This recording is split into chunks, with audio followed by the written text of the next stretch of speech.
सो हे दोस्तों, कैसे हैं आप सब। एक बार फिर आप सबका स्वागत है आरजेएन वर्ल्ड में। आरजेएन वर्ल्ड में आज जो मैं आपके साथ में डिस्कस करने वाला हूँ वो ये बात है कि जो भी लोग दो या दो से ज़्यादा पेयर्स अपने पास पालते हैं या एक कॉलोनी ब्रीडिंग कराते हैं या उनके पास बहुत अच्छा एक सेटअप है, कॉलोनी है, एवियारी बनी हुई है, वो लोग अक्सर ये चीज़ फेस करते होंगे।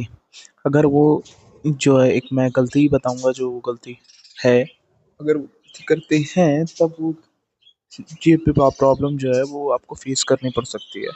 अच्छा, वो जो प्रॉब्लम है वो मेरे को भी नहीं पता था जब मेरा बहुत ज़्यादा नुकसान हो गया। मैंने बहुत ज़्यादा, मतलब 3 बर्ड्स मेरी डेड हो गई।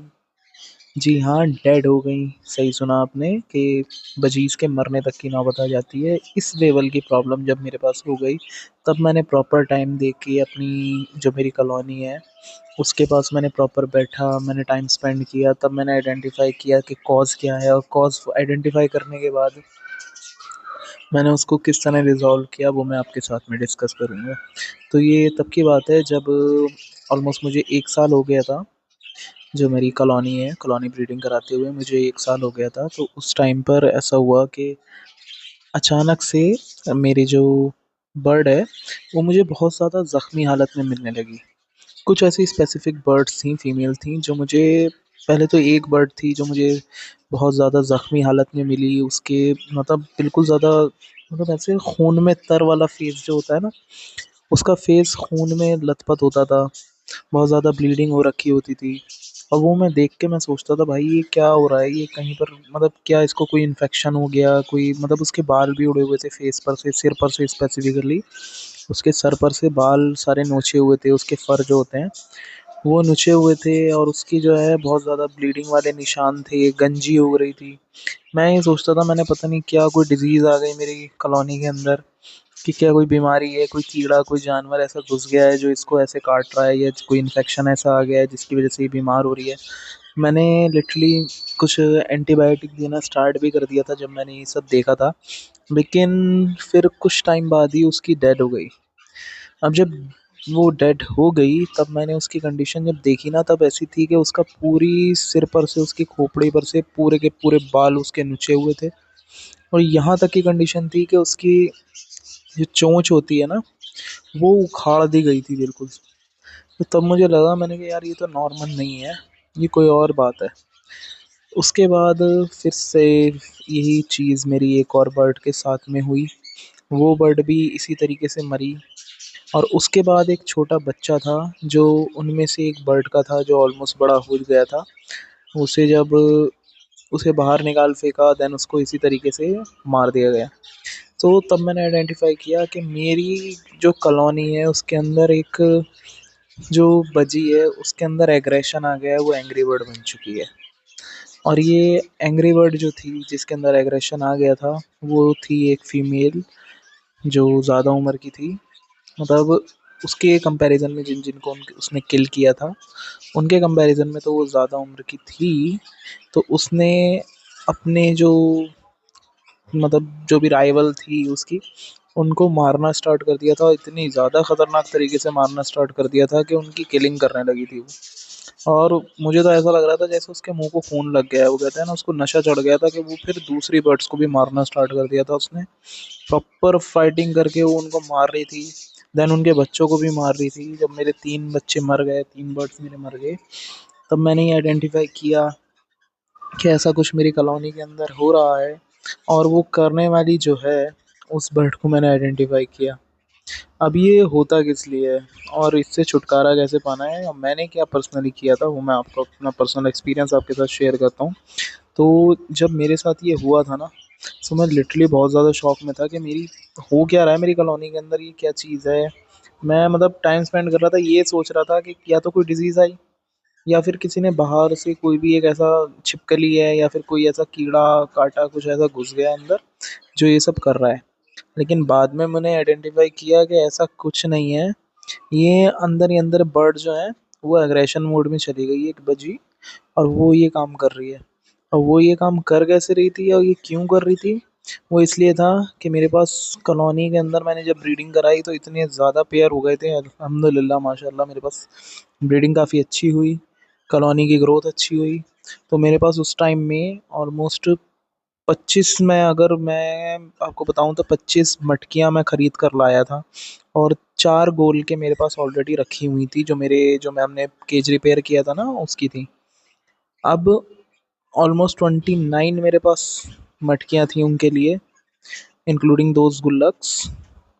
तो वो सब की सब मैंने लगा दी थी। और पेयर अल्हम्दुलिल्लाह बहुत ज़्यादा थे मेरे पास। तो ये शुरुआत हुई कि उस एक बजी को कोई सेम मटकी पसंद आ गई जिस पे ऑलरेडी कोई और बजी पसंद कर चुकी थी या ऑलरेडी ब्रीडिंग कर रही थी। ठीक है, अब ये कंडीशन जब सामने आई तो वो बजी जो थी वो एग्रेशन मोड में जा चुकी थी और उनमें लड़ाइयाँ शुरू हो गई। क्यों? क्योंकि सिर्फ वो एक मटकी पे कब्जा करना चाहती थी। वो मटकी उसे पसंद आ गई और सेम मटकी पे ऑलरेडी कोई और बजी जो है वो ऑलरेडी कोई और मादा जो है वो कब्जा कर चुकी थी। तो उस मटकी से उसको हटाने के लिए उस बजी जो है ना, उस बजी ने ये लड़ाई झगड़ा स्टार्ट कर दिया। मतलब भाई लिटरली मैं सोच के हिल गया था जब ये सारी चीज़ मेरे को पता चली कि ऐसा भी कुछ इनके में होता है। तब मैंने बहुत सोचा कि यार इसको कैसे ख़त्म करूं, कैसे ख़त्म करूं। तब इसके दो तीन ऑप्शन मुझे पता चले। सो मतलब ऐसा था कि उस टाइम तो मेरे को नहीं पता था कि क्या करना है क्या नहीं करना। मुझे लगा ये नेचुरल है, ये नेचुरली ऐसा करते होंगे कि मतलब लड़ाई झगड़ा किसी और बात पे हो रहा हो, मे बी कोई और रीज़न हो इनका, कुछ और इनका नेचुरली रीज़न हो, कभी मतलब हार्मोनल चेंज हो रहा हो इसके अंदर, इसलिए अग्रेशन में जा रही है। या फिर ये बड़ी बची है, इसके मेल ने किसी और के साथ में पेयरिंग कर ली इसलिए ये इस तरीके के अग्रेशन में जा रही है। बट उसका रीज़न ये था कि उनको मटकियाँ कम पड़ रही थी और वो बड़ी एज की थी बजी, और उसके सामने कोई छोटी एज की बजी कब्जा करके ऑलरेडी बैठी हुई है। तो वो अग्रेशन मोड में गई और उसने मारना पीटना खून खराबा लिटरली स्टार्ट कर दिया। अब उससे बचने का तरीका पहला तो आपको ये करना चाहिए कि जब भी आप मतलब कॉलोनी ब्रीडिंग करा रहे हो या दो से ज़्यादा पेयर आप रख रहे हो, दो या दो से ज़्यादा पेयर, तो आप ना हमेशा एक चीज़ ये याद रखो कि आपको जो मटकियाँ लगानी है ना, हमेशा पेयर्स के काउंट से दो या तीन ज़्यादा मटकियाँ लगानी है।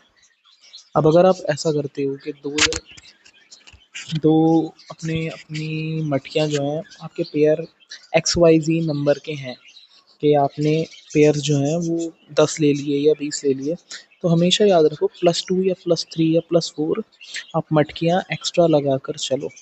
ऐसा करने से क्या होगा कि आपकी बजी को अगर कोई मटकी पर्टिकुलरली पसंद नहीं भी आती है, क्योंकि ये बहुत चूज़ी होती है, ये मटकी चूज़ करने में भी बहुत ज़्यादा मतलब मटकी जब चूज़ करती है ना, आप कभी एक्सपीरियंस करना, जब आपने ब्रीडिंग पेयर जब आप खरीद कर ला रहे हो या अपना सेटअप स्टार्ट कर रहे हो या नए पेयर लगाने के बाद आप जब मटकी इंट्रोड्यूस करा रहे हो इनसे, तो ये बहुत चूज़ी किस्म की होती हैं। बहुत बहुत ज़्यादा नोक-झोंक और बहुत बहुत ज़्यादा मतलब सलीके से अपनी मटकियाँ देखती हैं, बार-बार अंदर-बाहर जाती हैं, उसको चारों तरफ से इंस्पेक्ट करती हैं, प्रॉपर तरीके से उसको देखती हैं, उसके पास की सराउंडिंग्स देखती हैं, उसके अंदर बैठती हैं, मेल भी उसके अंदर मेल को भी बुलाती हैं, मेल भी बैठता है उसके अंदर देखती हैं। पूरा मतलब प्रॉपर जैसे इंसानों में होता है ना कि प्रॉपर एक घर खरीदने से पहले पूरा इंस्पेक्शन होता है कि वो घर हमारे लिए कैसा है, हमारे बच्चों के लिए कैसा है, हमारे फ्यूचर्स के लिए कैसा है। तो वो सारे काम ये उस टाइम में कर रही होती हैं। तो इतनी छोटी जान में इतना ज़्यादा दिमाग आप इमेजिन करो कैसे कर रही है। तो उस टाइम में मैंने जब क्या किया था कि एक तो मैंने मटकियाँ फिर बढ़ा दी। ठीक है ना, मटकियाँ हमेशा मैंने जितने पेयर हैं पहले तो मैंने पेयर कम किए, फिर मैंने मटकियाँ बढ़ाई।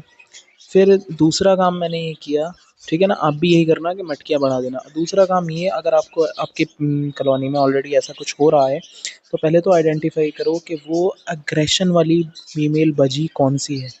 देन आपने आइडेंटिफ़ाई कर लिया ना, तो उसको एक अलग केज में, ठीक है ना, लिटरली उसको क्या बोलते हैं वो, कि मतलब कारावास में रख दो एक अलग, अंधेरी कोठरी में, मतलब नॉट इन द अंधेरी कोठरी, एक अलग केज में उसको कॉलोनी से अलग करके रख दो कुछ दिन के लिए। 2-4 दिन का टाइम लगेगा सिर्फ, उसको अलग करके रखो। देन उसको अगेन आप उसी कॉलोनी में छोड़ सकते हो विदाउट किसी प्रॉब्लम के। ठीक है ना, विदाउट एनी प्रॉब्लम आप उसमें उसको वापस से उस कॉलोनी में रिलीज़ कर दो एंड वो इंशाल्लाह उसका अग्रेशन मोड जो है वो ख़त्म हो जाएगा। और अपनी कॉलोनी में ज़रूर से नई मटकियाँ इंट्रोड्यूस करा देना। तो ये बहुत ज़रूरी पॉइंट है जो आप ध्यान में रखें जब कभी भी आपको ये प्रॉब्लम आए, क्योंकि जब भी आपकी कॉलोनी के अंदर ये फाइटिंग मोड में जाए, तो ध्यान रखिए। Thank you.